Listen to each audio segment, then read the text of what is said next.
It all started on a dreary Thursday evening. A well-respected detective, Sarah Lawson, received a call that would shake her to her core. A woman named Emily Carter, a 28-year-old mother of two, had gone missing. Last seen leaving work, she never returned home. Her car was found abandoned on a secluded stretch of highway, keys left in the ignition, phone left behind, and no signs of struggle. As Sarah walked through the scene, the first thing she noticed was the eerie silence. No tire tracks in the dirt, no footprints, nothing that would suggest a scuffle or an escape. Emily's disappearance felt like it came from nowhere, leaving everyone around her in a state of confusion. Sarah's investigation led her to Emily's colleagues, family members, and friends. They all echoed the same thing. Emily had no enemies, no known struggles. She had been a loving mother, a hardworking woman with a seemingly perfect life. Yet something felt wrong. Then, Sarah uncovered a troubling detail. Just before Emily disappeared, she had met someone online, a man named Peter Rogers. The two had exchanged several messages leading up to the day she went missing. Something about Peter felt suspicious. His demeanor was too calm, his answers too rehearsed. Was Peter involved in Emily's disappearance? Or was there something else at play here? The episode ends as Sarah stands outside Peter's apartment building, staring at his front door. Will Sarah uncover the truth behind Peter's involvement, or will the trail go cold? Sarah quickly delved into Peter Rogers' life.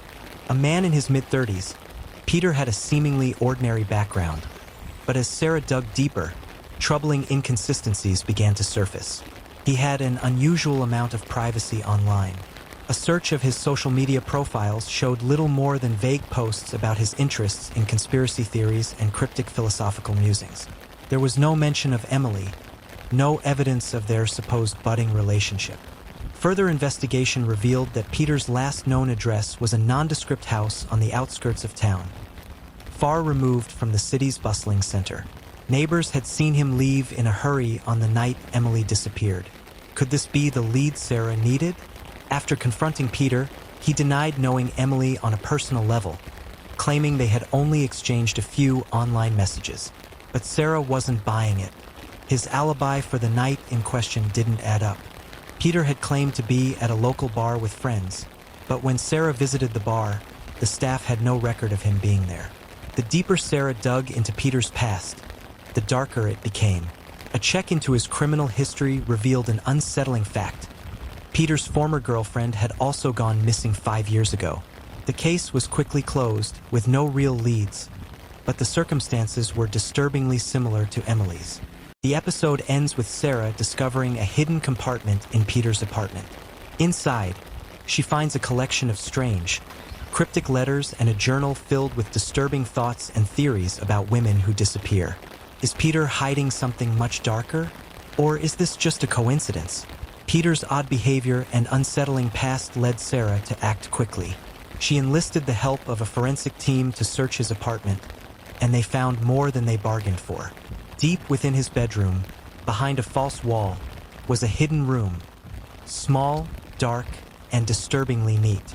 On the walls were photographs of different women, including Emily, and notes documenting their movements. The photographs were not of a romantic nature, but rather they were chilling. A detailed log of each woman's routine, where they worked, when they ate lunch, and how they spent their days. This was no ordinary obsession. This was something much more sinister. Among the photographs, Sarah found a photo of Peter's ex-girlfriend, who had vanished 5 years earlier. But it wasn't just any photo. It was taken just days before her disappearance. The same was true for several other women who had gone missing over the years, all captured in Peter's personal collection. After further examination, Sarah found another startling discovery. In a separate folder was a list of names, some familiar, others not. But they all had one thing in common: they were all linked to missing persons cases. One name stood out: Samuel Keating, a high-profile businessman with a spotless reputation. Could Keating be involved in these disappearances? Or was he just another pawn in a much larger, more complex scheme? The episode ends with Sarah receiving an anonymous tip-off that Peter's ex-girlfriend may still be alive. hidden in an unknown location. Will Sarah find the ex-girlfriend before it's too late? And what role does Samuel Keating play in all of this? Even the strongest of people need a moment to breathe, and that moment might just be the key to solving the case. And healing the case of Emily Carter's disappearance began as a simple missing persons report. But as the investigation deepened, it quickly turned into something much more. For Detective Sarah Lawson, the mounting pressure to solve the case weighed heavily on her shoulders. Every clue, every lead, every dead end became a reflection of her own resolve and her own vulnerability. It was 2 a.m. on a Friday when Sarah finally closed her office door behind her, the dim light of her desk lamp casting long shadows on the cluttered paperwork. She had been working nonstop for nearly 3 days, piecing together the fragmented pieces of Emily's life and the mystery surrounding Peter Rogers. There were moments when Sarah felt herself sinking into the case, the puzzle growing larger with each passing hour. Her mind raced with theories and connections. Each turn seemed to lead to a darker place. Was Peter truly the killer? Was Samuel Keating pulling strings from the shadows? Could the missing women be victims of something much larger than Sarah had originally thought? But despite all the progress, Sarah couldn't escape the gnawing feeling that something vital was slipping through her fingers. It was in the late hours, when exhaustion clouded her mind, that she found herself staring at the wall, questioning her abilities. Was she too close to the case to see the truth? Or was her obsession becoming her greatest hindrance? Her partner, Detective Ben Harris, had noticed the change in her. At first, Sarah had been driven by the thrill of the investigation, her natural instinct to solve puzzles and seek justice for the victims. But now, the case had begun to consume her. She had become irritable, withdrawn, and barely sleeping. The cases that Sarah had once handled with a sharp focus now seemed to blur together in her tired mind. One night, Ben knocked on her office door, his voice gentle but firm. "Sarah, you need to take a break. You're burning yourself out." Sarah barely looked up, her eyes bloodshot from lack of sleep. "I can't stop, Ben. If I do, I'll lose the momentum. I'm so close to cracking this. I can feel it." Ben sighed and sat down across from her. "You're not going to crack anything if you don't take care of yourself. This case is wearing you down. It's affecting your judgment." Sarah wanted to argue, to tell him that no one understood the stakes like she did. But deep down, she knew he was right. She had been pushing herself too hard, sacrificing her own well-being for the pursuit of justice. But that pursuit was all she had. Without it, who was she? It wasn't just the case itself that was draining Sarah. It was the constant weight of responsibility. As a detective, every decision she made affected not only the outcome of the case, but also the lives of the people involved. The families of the missing women, the victims of crime, the law enforcement officers who looked to her for leadership. All of them depended on her. But Sarah had begun to wonder, what if I fail them? The pressure of knowing that Emily, Peter's ex-girlfriend, and possibly dozens of other women were out there, victims of a cruel and merciless crime ring, was a burden she couldn't shake. Every time she took a step forward in the case, there seemed to be 2 more steps to take. As the investigation grew more complicated, Sarah found herself buried in paperwork, tracking down witnesses, interviewing experts, and piecing together complex timelines. At times, she felt like she was drowning in the sheer volume of work. There were days when the phone calls didn't stop, and the emails piled up in her inbox. She couldn't focus on her personal life anymore, and it was taking a toll on her relationships. Her phone rang in the middle of the night again, a break in the case, or so it seemed.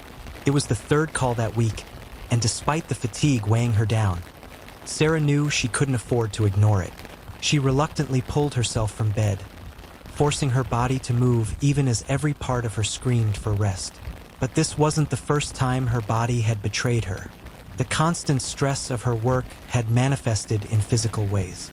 Her shoulders ached, her head throbbed with tension, and her stomach was perpetually unsettled.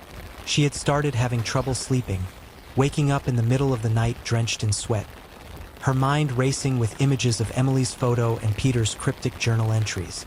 Each time she closed her eyes, she saw the faces of the missing women. She heard their voices in her head, asking why they were forgotten, why no one was looking for them. The haunting feeling made it impossible to rest.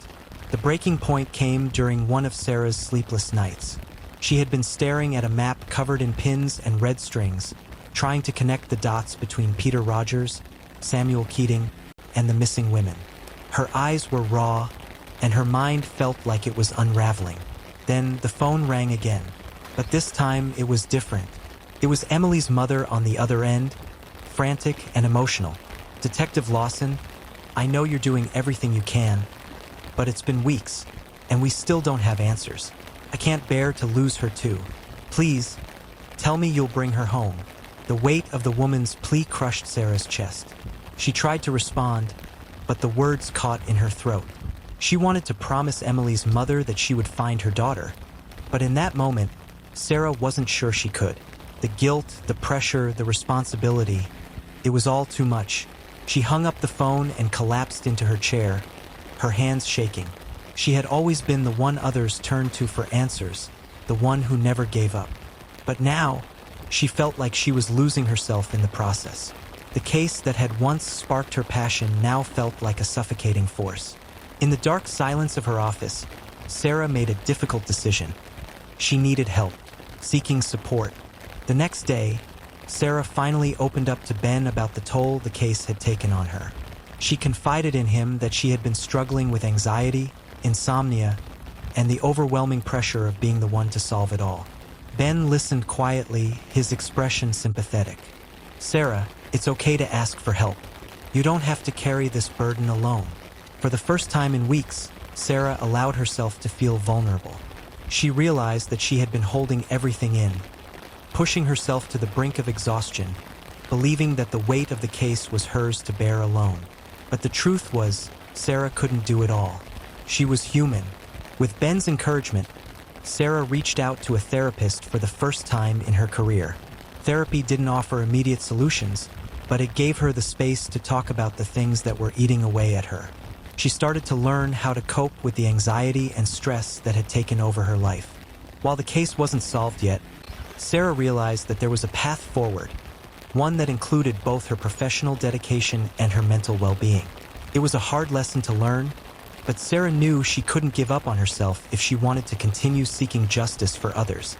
Sarah Lawson's story is one of resilience, but also one of the harsh realities of being a detective. The pressure of solving a case, the emotional toll of carrying others' pain, and the constant battle to maintain focus can erode one's mental health. But as Sarah learned, seeking help and acknowledging her limits made her stronger.